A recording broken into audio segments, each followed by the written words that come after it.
is pretty far away. Your expansion is neatly tucked away, so you can throw it down. You have the easy opportunity to defend through that double choke, and the rush distances again are so far. I mean, Scrap Station and Metalopolis are the two Zerg maps in this map set, so I've almost always seen Zerg players opt for those two. Another big thing to note is that given the fact that there are all these entrances into the main, it really helps Zerg, who expands, plays a little bit passively, and then once they get the units, they can go through the middle, they can do a drop into Protoss's main really easily, they can swing around the front, and there's the debris you can knock down to attack the natural expansion. It's very easy to get up in your opponent's face in the mid stages of the game as Zerg. Right, that's very true. It's going to be interesting to see if IdrA plays that kind of style where he's abusing his mobility as opposed to just trying to fight TesteR head-on. I feel like he would have better success, especially on this map, as it's one of those maps that the disparity between the air distance and the land distance is pretty huge. So if you can catch Protoss, out fighting in an expansion and you drop in their main, you can do a lot of damage on this map. So I hope that IdrA can, just open up. TesteR will open up with some sort of one gate, because I don't feel like two gates going to work on this map, and then we'll see what happens from there. So we are going into Game 3 right now. TesteR is up 2-0 against IdrA in the grand final of the Altitude TeamLiquid Invitational. So we are loading up right here. We will be starting in just a moment. Game is on Scrap Station, and it has just now begun.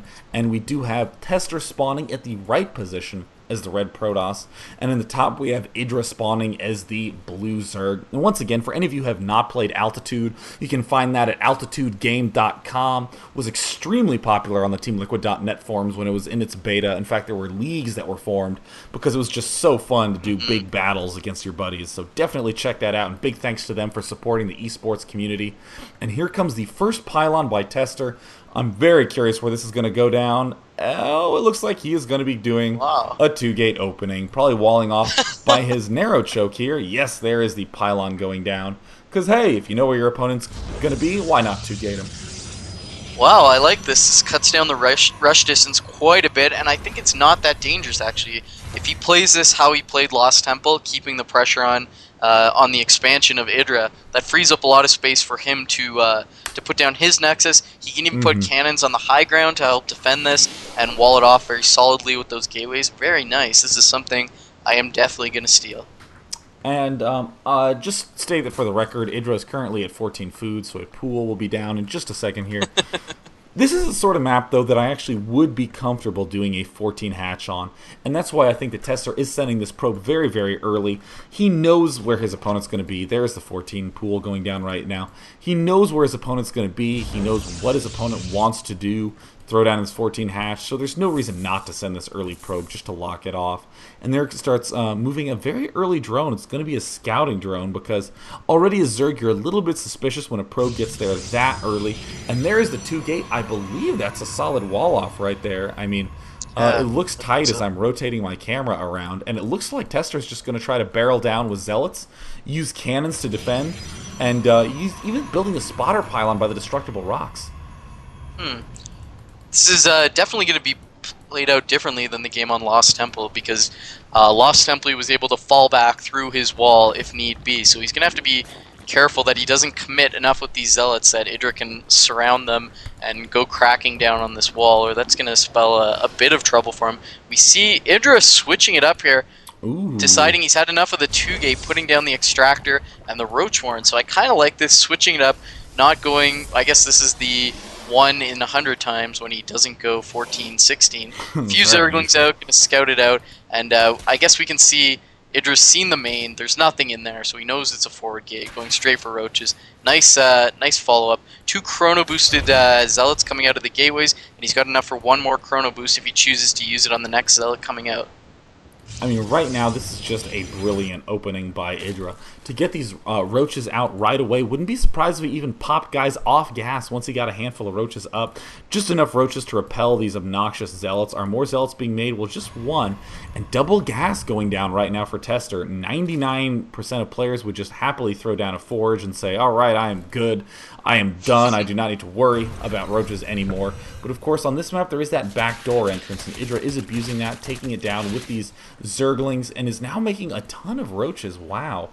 That is interesting to me, the fact that he hasn't really begun taking guys out of gas. There are the units popping out of gas right now. Any Zergling speed being researched? No. Just a handful of roaches and some Zerglings to repel these zealots. Okay, going to be interesting to see how quickly TesteR runs. Roaches are extremely, extremely strong against small numbers of zealots. And here they go. The Zergling's trying to get around. There's 5 roaches. So these zealots are going to be completely dead in my eyes. Looks like more zealots streaming out. This is a little bit dangerous, as those roaches just deal... I can't emphasize enough how much damage roaches do against zealots. Looks like he's... Oh my god, surround on 2 of them. Beautiful and now there's only 2 zealots left. Or excuse me, there's 4, and Stalker's coming out. This is going to be close. I feel like the Stalker's going to be out in time, but it's going to take nice micro from TesteR to hold this off. Yeah, it's a very creative play trying to get the Stalkers instead of the cannons to try to stay alive. But you really do need a lot of Stalkers if you want to be able to defend this. These Zealots in the front are going to be instrumental for defending this front.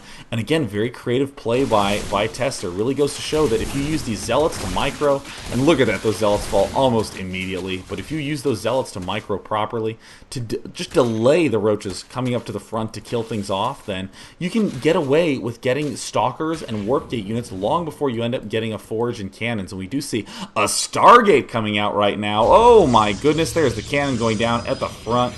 Stargate, such an unusual play at this point in time. Warpgate being researched and going to IdrA's main. He is not prepared at all for any Stargate units. Wow, very interesting. So we're going to have to see if this is a Phoenix or a Void Ray follow-up. Both viable, as we've seen Noni fiddling around a lot with Phoenixes. A lot of players are transitioning into gateway units with just a few Phoenixes. They can run in, snipe Queens, snipe Overlords, and then you can actually do a raid on the workers with them, which is really nice. Just fly in, pick up all the drones, and snipe them off so quickly. So IdrA's got his expansion up. He's got his Queen there, going for a lair there. He's got his army sitting at his natural, kind of in a strange position. Looks like he gave up on destroying the destructible rocks. Probably a good idea now that TesteR's got an army going, and he's got his front walled off. Let's see what's coming out. Oh, it is a Void Ray. So there's 2 Queens, but they're largely separated. Trying to connect that with the creep tumors. Looks like IdrA's seen it. He's bringing back his 2nd Queen, which is very smart. Is he making more Queens? Yes, making a 3rd Queen, and this is exactly how you have to deal with Void Rays. Just keep getting Queens to keep pace with the Void Rays. I think this was a big mistake by TesteR to move out with just 1 Void Ray. You really should wait for 2, because then it is impossible for your opponent to have enough Queens. You always catch them by surprise. Same way it works with Banshees. Wait till you have 2 Banshees to engage a Zerg, because he will have 2 Queens up almost undoubtedly. So 2 Void Rays out right now. These will be useful in taking out these Overlords, but more importantly, they will be useful in taking out these destructible rocks. So important to get those out of the way as quickly as you can when you need to, but for now, it's good to just have them up. Very safe way. We do see an expansion going down for TesteR. Is he getting any upgrades at his forge? Not quite yet, but the Robo Bay is down, and we know that TesteR is very good at using those Colossi. And here comes a great play by TesteR. He's going to use these destructible debris to charge up before he engages the Queens, and there they are now at full attack capacity. So there's a Queen popping out. Oh my god, she's going to fall so fast. Oh, transfusion! Beautiful job by IdrA. And no Queen is going to be falling today, and these Void Rays thus far have done almost nothing. Very nice. I feel like TesteR is spreading himself a little thin in too many directions as he's trying to get this robotics facility up now. Too many dimensions. Yeah, but, I like that. Yeah. Let's go with that. If we take a look at the Harvester count, actually, it's very even with the expansion just coming up for TesteR and the income largely the same. I like that he's keeping these Void Rays back here. They're so annoying to just fly in when your attention is drawn somewhere else. Fly in, pick off a Queen, pick off a hatchery, pick off any sort of building. So let's see how IdrA transitions out of this. He's got his lair up now. Looks like he's going for a Hydralisk Den, sending in the Void Rays into the main around the flank, but there's a Queen there to shut it down. Another Queen coming around. And IdrA looks to be in an alright position. He could be further ahead. Oh my god, 2 Robos coming out now for TesteR. So maybe this was his plan. Get a few Void Rays, force IdrA into going Hydraless, and then just countering it with a lot of Colossi. As we see that Robotics Bay coming up now. I mean, I just think IdrA's playing flawlessly. He did amazing defense at the start. Is now getting this expansion up, has great macro. Void Rays try to do a little bit of something, but of course Hydraless dash there just in time. And look at the food differential, 81 food for IdrA, 63 food for TesteR. But, you know, like you were saying, once you get those 2 Robo Bays making Colossi, your money plummets fast, your food count skyrockets, and you have a gigantic army that is very scary to deal with. And again, that range upgrade, one of the most important upgrades in the game, going down right away. He's chrono boosting it as well, and of course his expansion is up and running, so a big scary timing push coming through the middle of the map very soon. Oh, IdrA has a random queen at the bottom left trying to get some creep tumoring done, and the Void Rays just swoop right in and take that out. He's trying to run it, but that is going to get taken out, and the Overlord may get punished as well. So wow, that's unfortunate, because it's nice to have a spare queen running around putting creep tumors down, especially if you're using Hydraless. IdrA also getting a Spire, almost complete now. He doesn't have much gas for Mutalisk or Corruptors, but clearly that's what he's got on his mind, as he's got to know Colossi are in the works. 1 Colossus out, and that extended thermal lance almost complete. TesteR doing a really good job at using his chrono boost through the mid game. I find a lot of players, foreigners especially, use it very well in the early game and then kind of forget about it as they move on into the mid game, and it's really easy to just have 200 built up and just start throwing it down on a lot of upgrades. But he's keeping it he's keeping it pretty low on all his Nexus, which is nice to see. And, you know, I really love the fact that there are Void Rays out already. Void Rays are very good at dealing with Corruptors. You can charge up. They have just enough health that you can charge up and then bounce back to the other Corruptors and do significant damage. And, ooh, look at this. TesteR really trying to swing some momentum forward for a big push, adding on 3 more gateways in his main. Still flying around with these Void Rays. Pretty amazed that they're not dead, and they have 2 and 3 kills each, so apparently they're doing a little bit more damage than I'd initially expected, and IdrA now taking his 3rd base, just setting up once again in that defensive mode. And we do have some, a little bit of harassment going in there. Some drones are going to fall. This queen, of course, is going to repel everything. But big, scary push in the works for TesteR. Look at that, he already has 4 Colossi, 5th one about to pop out, 6th one queued up, and of course, like you said, brilliant use of chrono boost to swing really far ahead in the mid game. Oh my god, so many Colossi out, and now Immortal's trying to come out. Cannon going to work on the destructible rocks. I don't like this 3rd base for IdrA. I feel like it's setting him up for just a huge, massive battle in kind of a small area in the middle area here, which is close to TesteR's territory and close to where those Colossi are coming out of. So I feel like he could have taken the gold or even broken down these rocks and taken one that's a little farther away. I would have preferred to see that, but here we go. TesteR breaking down the rocks and just going to drive straight through the middle. Is IdrA going to be ready for this? He's got the creep tumors, so he'll be able to see that it's coming. Looks like TesteR not pressing the issue yet, still wants to get a few more units out, and now here he goes through the middle. God, there are so many Colossi. Look how much damage they do, even to destructible rocks. Now, IdrA is going to have a big arc set up, a few more roaches incorporated into this mix, because he was able to get that roach warren up at the start of the game. He has not gotten any upgrades for them yet. And at these evolution chambers, he is currently 1-1. Oh no, he's 0-1. Oh my goodness, he forgot the +1 range upgrade. Oh my goodness. And he hasn't even started the +2, and with the observer there, these Colossi are going to be able to annihilate these creep tumors. Does not want any creep in the middle of the map. And still 6 Colossi. Are more coming out?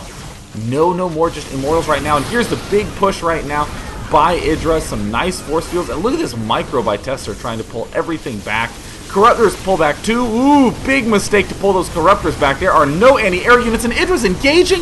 Oh my god, you need to pull those Hydralisks back. The Corruptors are dealing tons of damage to these Colossi, but the Hydralisks are already all gone. And the small amount of ground forces that TesteR had left are still doing a little bit of damage. If only IdrA had just had those Corruptors engaged for a longer time first, he would have had way more units to be able to deal with this ground force. But that big attack move, look at TesteR coming in with all these ground units.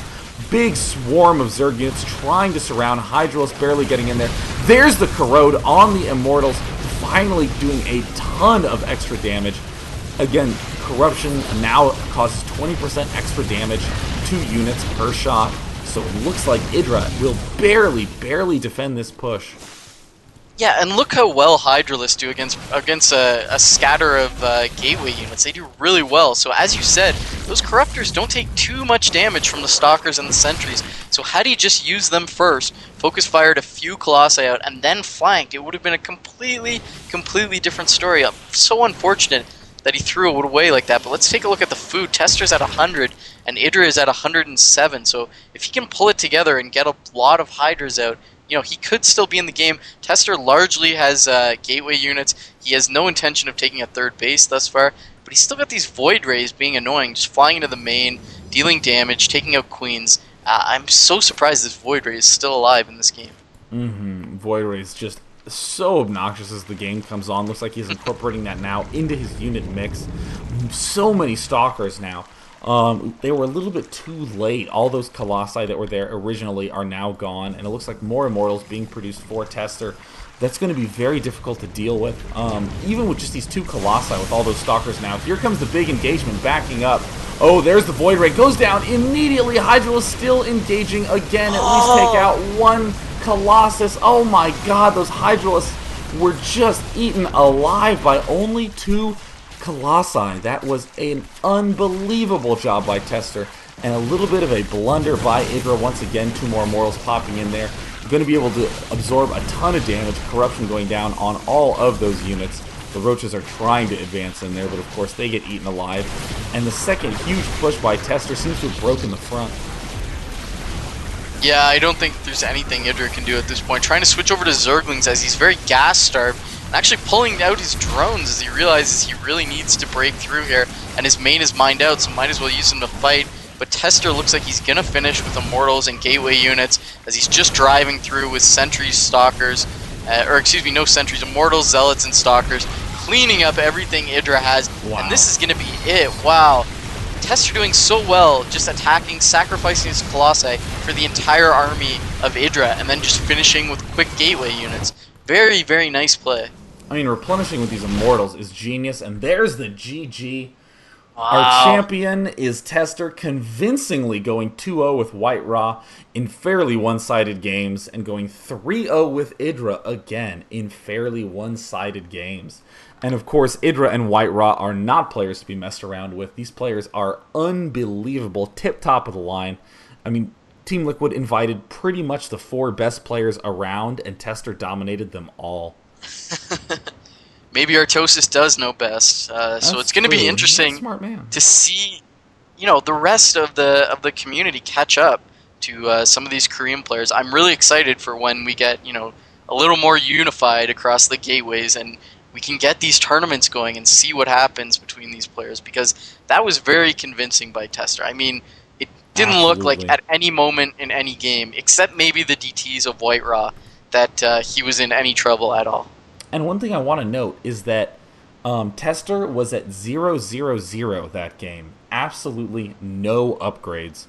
A little weird to note that, if you think about it. I mean, I really think that upgrades would have behooved him quite a bit, but I mean, it didn't even matter. His aggression was what really pulled him through. Again, so many players on the US server especially love sitting and just being passive and getting the money unit composition, getting the right unit mix, and then moving out to attack. But TesteR being aggressive right off the bat with Zealots, then being aggressive immediately thereafter with Void Rays, and then having these Colossi for a timing push shortly after that. I think that it is so key to have all these periods of aggression to wear a Zerg down so he doesn't get that 80 drone count that is IdrA's strong suit. So very impressive play by TesteR, and at the very least, very educational. Yeah, I got to agree. Do you have anything else to add? Chill, it was a pleasure casting with you. I've missed your soothing voice in my ears since the last TeamLiquid Invitational, or excuse me, TSL was the last time we casted together. So it's pretty awesome to have you here. And once again, gigantic thanks to Altitude for sponsoring this event. Once again, go to altitudegame.com for some insanely fun indie game sparring action. Super easy to just pick up and play. No 3 gigabyte client to download required. So, anything else you have to say, Captain Chill? No, except I think I'm losing my StarCraft high from watching all those games, as I have not slept yet. So I think it's time to catch up on sleep. How about yourself? Indeed, it's time for a little nip nap ASAP. So, big thanks to the TeamLiquid.net community for just being generally awesome, and for TeamLiquid.net for hosting this great event, for Altitude for sponsoring. I am Sean, Day 9 Plot, and with me is... Chill. Alright, awesome. Thank you so much for tuning in. These VODs will be up shortly. Take it easy, and see ya.